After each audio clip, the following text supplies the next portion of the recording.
Hello viewers, কেমন আছো সবাই? আপনারা দেখতে পারছেন এই যে পেঁয়াজের চারাগুলো, এই চারাগুলো কালকে আমরা উঠিয়ে বাড়িতে এভাবে এনে নাড়া করে রেখেছিলাম।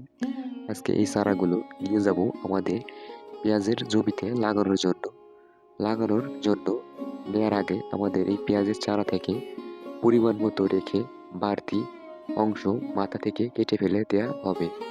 কারণ বাড়তি অংশ অতিরিক্ত ভার থাকার কারণে পেঁয়াজ এলোমেলো হতে পারে, এই জন্য বাড়তি অংশ কেটে ফেলা হবে।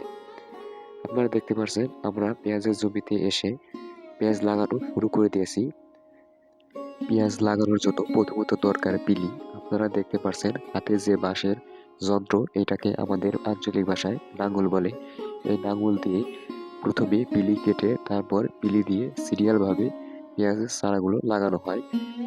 আমাদের নাঙ্গলে 18 ইঞ্চিতে 4টি বিলি করা হচ্ছে। আমাদের লোকজন বেশি থাকার কারণে 2টি নাঙ্গল দিয়ে বিলি করা হচ্ছে। আপনারা দেখতে পাচ্ছেন এখানে আমার মুরব্বি কাকা পেঁয়াজ লাগাচ্ছে।